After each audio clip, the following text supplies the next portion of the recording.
morning, John. Hey. Hey, it's Mary Richardson at Music Junkie. How are you? I'm great. How are you, Mary? Good, good. Thanks for taking the time to talk with us here at Music Junkie Press. Yeah, definitely. Thank you for the opportunity. Now we understand you produced the Relapse Symphony's new album, Shadows. We did. Yeah, my partner Dan and I produced the record for them, produced and mixed. So great, definitely a great experience. Great. And how was that working with them? It was good. We started working with the Relapse Symphony when they were still in kind of their infancy stages, right before they fleshed out their lineup. So we did their first EP as well as this forthcoming full-length record. So it's been really cool to help them develop and see them kind of grow into themselves over that period of time. It's always cool to get to work with the same band on multiple records and see how the band evolves and how the band's vision evolves. Exactly, it is, and I think even Brett mentioned about how he did some different things where he actually recorded, in the dark to capture the emotion of the vocals. Yeah, we put him in a room and pretty much dimmed everything out to black, the songs, so that he could really try to hone in on the emotion of the take that he was going for. But it was a great process. I think that the band came in with some great ideas about what they wanted to be and what they wanted their record to say and mean. Mm-hmm. And I think that Dan and I's role was mostly to help them try to refine those ideas, to focus them, and to take the ideas and turn them into a tangible product. Yes. That really could speak for them. So I think they made exactly the record that they wanted to make, and I'm really proud that Dan and I got to be a part of that. That's great. Now, actually, that's exactly, you touched on how a lot of people aren't familiar with, exactly what producers do. Is how you actually, see their creativity actually come to light through their music. That's pretty much what you guys do, is actually guide them through that process. Yeah, it's a role that I think has probably evolved a lot over the years, and I certainly can't speak for every producer, but for our particular experience behind the production desk, it's a very versatile job. It can be a very challenging job sometimes too. You're part coach, part facilitator, part teacher, part engineer, part technician, part counselor, yep. Part friend, Yeah, all the hats. A lot of things, and production nowadays encompasses a little bit more than just kind of operating the Pro Tools or the Logic or whatever you're recording in. It's a lot more, I think, about helping the band find their vision, figure out what the right sound colors are, figure out what the right songs to put on the record are. And nowadays, I think producers are doing more co-writing than ever before. Mm-hmm. So where bands are coming into the studio, and some of the material that's sitting up on the record is stuff that's actually getting written in the studio as you go, which is kind of a little bit of a different take. So you sort of have to be a multi-instrumentalist and a songwriter as well. But it's definitely a job that has a lot of different hats. But I think at the end of the day, to boil it down to a single job responsibility is your job is to help the band make the best record that the band can make, and help them fulfill the vision that they have for themselves, and hope that record helps them get to the next level. Exactly, just like a director would do in a film. Exactly, it's amazing. Absolutely. It's a lot of work. Now, you yourself, you're a multi-instrumentalist and a musician. What do you play? Now, everything pretty much. More or less everything rock and roll oriented. Before Dan and I were producing, we were in a band on Doghouse Records and Warner Music Group, and we did things from the artist side for 5 years. We had always, prior to that band been a self-producing band. At the end of that band's career, kind of went back to being a self-producing band. So we kind of came more from the artist, musician, songwriter side, and decided to segue into the producing side because of the kind of cool way that job combines playing, writing, and producing and engineering all into the all into the same job set. So we're both multi-instrumentalists, and I hope that benefits our clients in the sense that we can help them add some depth to their recordings sometimes if maybe they have some sonic visions that they're not quite sure how to achieve. Exactly, and coming from the artist side as well, you're able to help, speak to them on that level as well. You've been there with them in that stage, so it definitely creates that trust level on them as well. Yeah, I think that producers often become trusted resources for bands that have good experiences with them. I know that both of the sets of producers that, or all of the different producers that Dan and I's old band worked with, we learned a lot from them along the way throughout making the records, and we've stayed in touch with them since. They've been mentors to us as a band. We were in a band, and to us as new producers as well. So I think that part of the job comes down to, through creating art together, you build a relationship, a very intimate relationship with your artists. I think if you're doing the job right, there's a place where they begin to trust your opinion on things beyond just the record itself. Mm-hmm. So, I think it's very important to always be putting the artist first and keeping their career in mind, remembering it's their record, and at the same time be aware that you may be asked for counsel on things that are unrelated to the recording process. They're just music industry related. Exactly. So that's another implicit part of the job, I think, is having enough experience and enough sensibility to feel confident that you're guiding an artist in the right direction, especially a new artist like Relapse Symphony that's sort of just beginning to get their feet, firmly planted in, in a particular world. So yes, definitely, and that's a hard process to get involved in. Of course, that's the trust issue is there, and that's the greatest part about it, because they come back to you for everything, even after the record. They're always coming back there, and they count on you for your advice as well and the support. For sure, I think it's tough in the music business. I mean, it's tough in any business, but it's tough in the entertainment business in particular to know who you can trust. And I think that there's a certain natural level of intimacy that comes with creating art or co-creating art with people and sharing the intimacy of the art itself. And that establishes bonds where I think bands with good production experiences will tend to, maybe consider those producers trusted confidants when things come up and they're not really sure what to do. And so that's part of the gig. Mm-hmm. But at the same time, I think that's a really rewarding part of the gig, because one of the reasons that you get into producing is because you want to facilitate artists reaching their dreams, actually accomplishing what they want to accomplish. So for us, we take that part of it just as seriously as we take the recording part of it. It is. It's an exciting process. Now, what are you currently working on right now? We have a number of things going at the moment. A couple projects right now that are lined up for the summer that we haven't quite finished signing the production deals on, that we can't talk about yet, but we've got a couple different bands coming in over the summer. We're still in a band ourselves. We're in a new band from Richmond called Savage Bones. It's kind of like an Americana thing. Oh, nice. We're currently self-producing a full-length record for that band.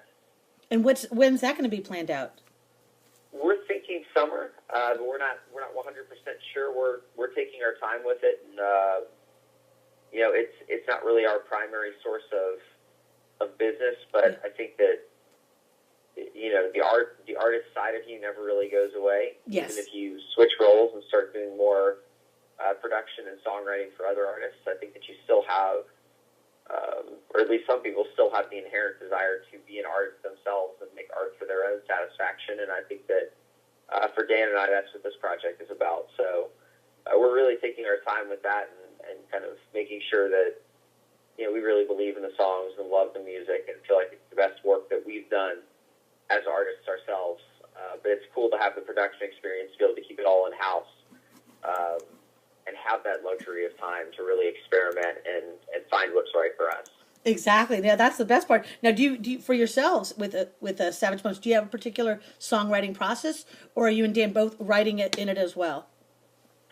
I think that with our partnership, Dan has been my best friend for 11 years. We met in college and randomly lived in the same dorm hall. started a band in college together that was practicing in our dorm's TV lounge. And, ended up in that band doing a little bit of touring and doing some pretty cool things, but ultimately coming to a place where we felt like it wasn't really the right group of people. But as a result, we sort of, rather than spending a lot of money on going and recording in studios, decided we're going to teach ourselves how to produce and how to record because of the long-term benefits we thought that was going to create. And back then, that's when, all the digital recording technology is just starting to become affordable for people. So we sort of jumped in on that. Oh, yeah. And our skill sets began to complement each other. I think we started to take on different parts of the process and we create a little bit more of an expertise in different areas that complement each other. So I think between us, I'm a little bit more of the songwriter and the producer type minds, where for me it's about the song itself, and it's about how are we going to create the right soundscape for this song, what are going to be the right kinds of instruments or sounds or parts or arrangements that are going to bring this song to life. For Dan, he's part producer and he's got that in him, but he's also a very meticulous engineer, and he has just ears of gold. So he does all of the mixing towards the end of the back end of the process. Yep. Before we come in and do final recalls together. But it's kind of neat how that works out. Our dynamic is much in the sense that from a songwriting perspective, he's a bit of a co-songwriter or a facilitator of that process rather than a songwriter himself, and the same goes for me on the engineering side for him. Exactly. So you guys work together and just blend right in there. And it's each of you have that niche for each other for it. That's great. Yeah. Well, we started out when we made the first producers that we worked with in our old band were Kenneth Mount and Zach Odom, who are based out of Atlanta, and they did Cartel's promo record that went platinum, and they've done most of the Mayday Parade records and worked with the Ready Set, and we were the In Crowd, a number of fairly prominent, successful bands. And, definitely. We learned a lot about the two-man approach to recording from them. They were very much the same way in the sense that they both knew how to do everything, but they had certain areas of expertise, and they could tag team and get more done, in one day than a single producer could if you're taking on the whole project. And so we really looked at that and said, that's something that we think we could try to take and sort of manipulate into our own thing. But yeah, it's definitely a very complimentary process, I think, between the two of us, and getting to work with those two guys in particular really, I think, sparked some inspiration for us to try it ourselves. That is great. Now, you guys are based out of back east, or where are you at? Yeah, we're in Richmond, Virginia, Great. which is not really a big music town, but it's where my family lives, and it's close to where our old band started and where we both grew up. So we ended up here and building a studio in our house here, kind of right close to downtown Richmond. I think that in the next couple of years, we may be looking to relocate to Nashville and get ourselves in an actual music market. But for right now, we're in an interesting place where I think that, as far as this part of the Mid-Atlantic is concerned, we're, maybe a little bit of a niche set of producers. There's not a lot of producers that specialize in the pop and the power pop and the indie and the rock and stuff. So that's benefited us a lot to be located in this particular location without a lot of direct competition regionally. So that's ideal, definitely. Now, how about like for the young artists who are just getting started and who are searching out for producers? What advice could you give them? I think nowadays there's an inclination with musicians, and I think that we're all guilty of it. And I remember Dan and I in the band that we were in, we were certainly guilty of it, and didn't learn the lesson until it was a little bit too late. But I think that there is a sort of a natural inclination to try to rush things a little bit, rush the process, see how fast can we get buzz, how fast can we get music out there and start building a fan base, how fast can we grow our social media. And a lot of times what ends up seemingly taking the back seat is the necessary time it takes to develop an identity and learn how to be a great songwriter and learn how to be a great band that can complement each other in both musical and non-musical ways. So I think that from an advice perspective, a lot of what we see is we encourage our bands to spend more time on the songs than on anything else. Because at the end of the day, if you don't have great songs, it doesn't really matter who's listening to them. Exactly, yep. At least that's our perspective, and that's sort of the school of thought we come from. So we challenge our bands on the songwriting front a lot, and try and encourage our bands to really take the time to write the best material that they can, and to really push those borders. If you want to make a record that's going to have 10 songs on it, make sure you write 25. Yep. That you can really pick the right pieces for the project that you're going for. But I would encourage bands nowadays to spend a bit more time on the music and the art side of it, Mm-hmm. and a little bit less time worrying about the business side of it. I think that's a little bit putting the cart before the horse. Somebody's really going to. I guess what I should say is that even if a label does bite on you before you have a product, you're going to be in a position where you're not ready to really capitalize on that opportunity. So exactly, that's so true, because you see a lot of them, they focus on the wrong things. I mean, in the past, it took a good year plus to get out an album, a year to two, and now everything is in that rush mode. How quick, because it's so readily available to make it and process it and everything. And unfortunately, that's what happens. A lot of music comes out that isn't all the well-crafted songs that we're used to. Sure. Well, if you think 15 years back, before a lot of the downloading of music had gone digital and all this kind of stuff, signing a record deal really meant something. Mm-hmm. The technology was such that if you wanted to make a great record, you had to actually be able to play it. Yeah.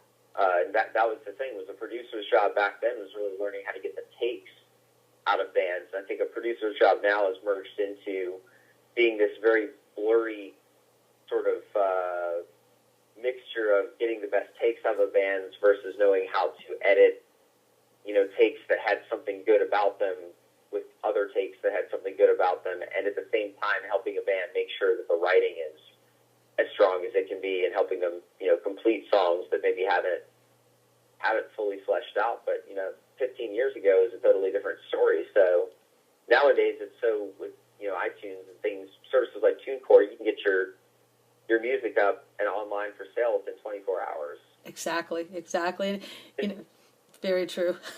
Finish it, they could be out the next day. Yeah. And as a result, I think a lot of bands look at that and they just try to, at least in some of what I've seen, they try to get something out fast so they can start building the fan side of it without realizing necessarily that, real fans are going to come when you have real art. That's just a personal belief. I think that maybe there's some flukes in the industry that defy that particular logic, but we still adhere very, very much to that, because I think that's the era of music that we grew up in. So that's great. You guys pay great attention to that, and that's important. That's very important for bands to listen to as well, so they can utilize that advice and know to really focus on that. I mean, that's the important part of it. Now, how about yourself? Let's say if we were to peek into your iPod, what type of artist or song might we be most surprised of finding in there? Oh, that's a great question. I think that for us, we're general music lovers. In general, we're lifelong passionate about this, and this has been, for at least for me, I've known that music is what I wanted to do professionally since I was 13 years old, and I've been lucky enough to find ways to do it. Mm-hmm. Since my mid-20s. But as far as taste goes, I think that especially as a producer, you have to be eclectic, because you're going to work with a wide range of artists that have a wide range of influences. And so having an appreciation for music on the whole, and in particular good music from every genre across the board, I think is really critical towards being able to offer your artists the best perspective on their own sound. Yes. Personally, my own tastes, I gravitate a bit more towards songwriting as the thing that grabs me. Mm-hmm. So Ryan Adams is a mainstay. Mm-hmm. My favorite songwriter of all time.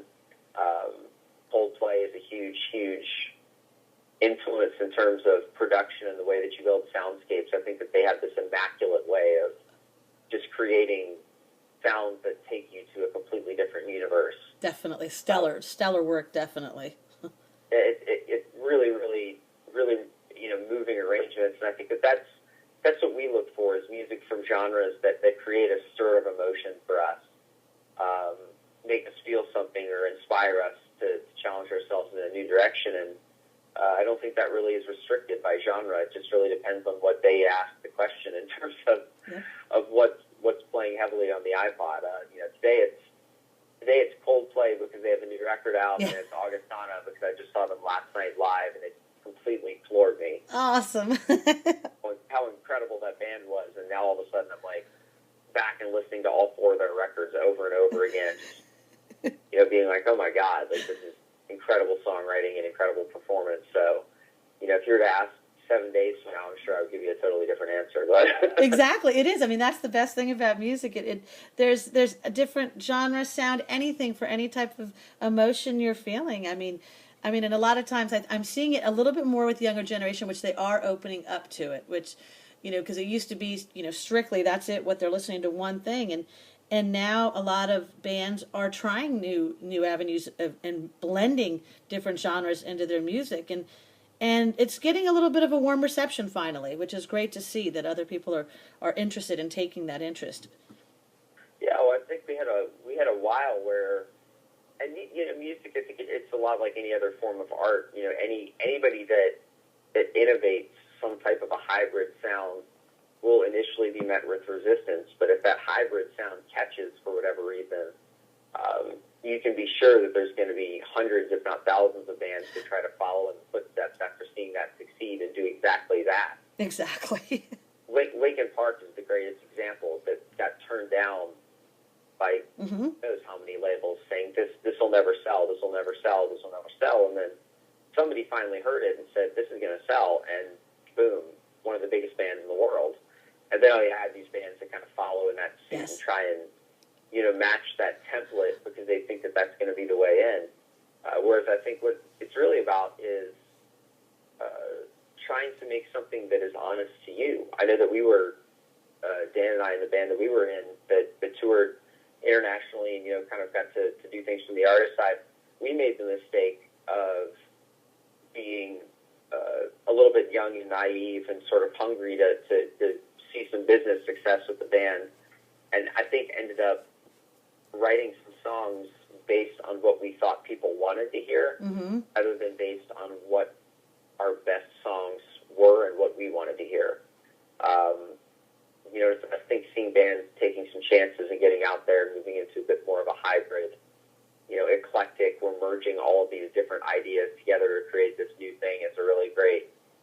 That's really true. Because, it's amazing how sometimes, we would run into people who, they've got to play honest for themselves. Because, I've been in experiences where I'm talking to somebody and it's like, well, I don't even listen to my music, and it's like, I would never, I'd never, go see myself play if I wasn't in the band. And I can't imagine that, because the honesty is you've really got to have that passion for what you're doing, and the most successful people I've talked to have always been, what, I write for what we want, not for what we think's going to sell. And that's, and that's been the most important thing, to try and get out there with them as well. Sure. I think it's the hardest lesson to learn and take to heart and actually practice when it comes to being an artist. Our band didn't learn that lesson or get it until the very end. And the last record that we made, the one that ended up, we put it out right after the band ended up breaking up, because we spent 12 months writing and making this record ourselves on just a MacBook and an M-Box, at my parents' house in Richmond. And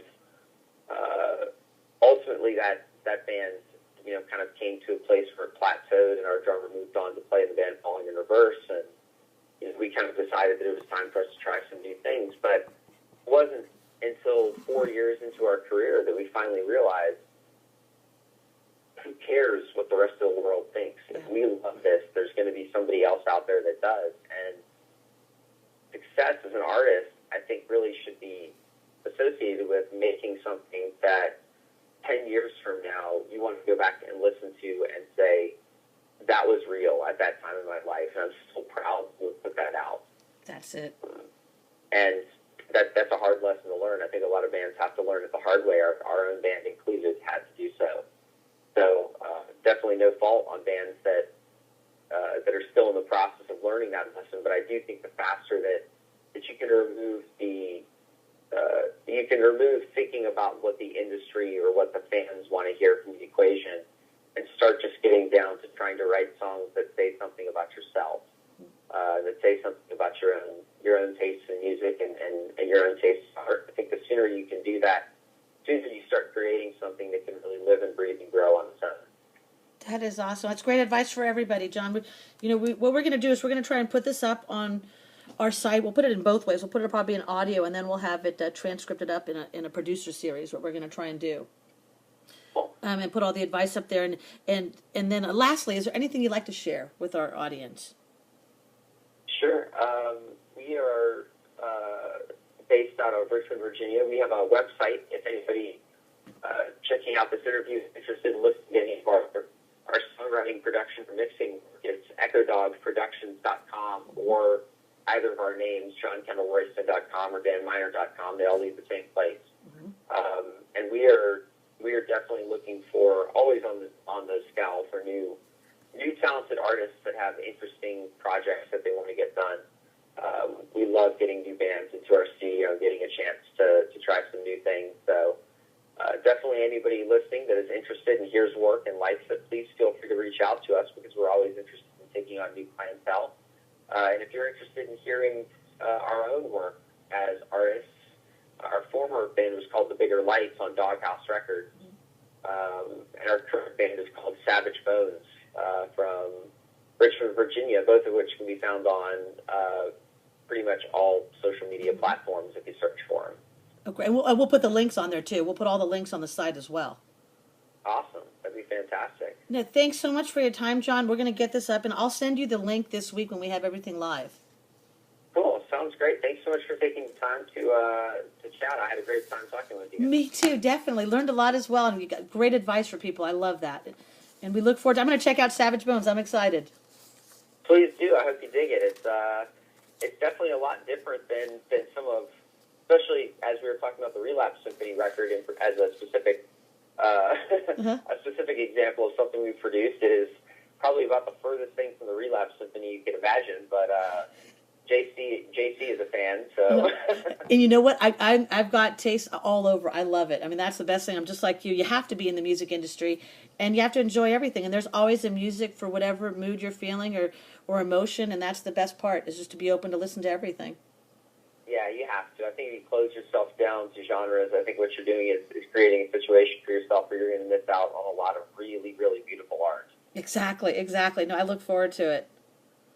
Cool. Thanks so much for taking the time to chat. I had a great time. Thank you. You two know. Now, lastly, you love coffee just as much as we do. What's your favorite coffee drink?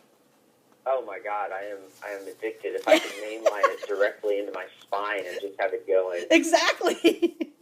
All day long, like that would be it for me. I'd like to get just like an IV hung right next to the studio monitors and have it just dripping down in.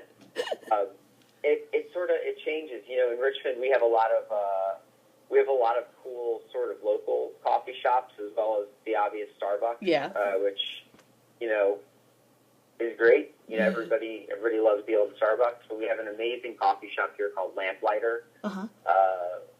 Roasting company that is amazing. They do this iced coffee with frozen iced coffee ice cubes. No, that sounds cool. So as it melts, it's not actually watering the coffee down; it's turning it into more coffee. Oh. That's a pretty amazing idea, as far as I'm concerned. I'm not. Yep. Why nobody else is doing this? Exactly. I'm gonna actually have to try that out here. Yeah, I'm huge into the iced coffee. Definitely love the espresso. Mm-hmm. Love pretty much anything coffee oriented. You don't have to sell me. One of my bandmates tweeted recently, "Don't say the word Starbucks unless you're planning on going to the nearest one if you're around me." Oh no. It's kind of my one vice in life is coffee. That's the one not so great thing. Yeah. That I kind of crush. If it was water. Well, there's some good. It's funny. We just had a few weeks ago. We had to do a little review on Zach Wilde's coffee, the Valhalla Java. Wow, that's strong. as far as I'm concerned, it's better than cocaine and heroin as far as, music goes. I think coffee's a safer vice. It is, and it's one that, we can all have out in the open. Yeah, it's free, it's legal, it's really easy to find, and hopefully you're not going to overdose on it. Yeah, exactly. Well, go get your coffee for the day and have an awesome day. Thank you. If anybody can find a way to overdose on coffee, it'll be me. So if you read about it in the papers. Oh, great. Just be forewarned, yeah? Yeah. Thanks so much, John, for everything. Yeah, definitely. Thanks so much for the chat, man. I appreciate it. Thank you. Have a good day. You too. See ya. Okay, bye.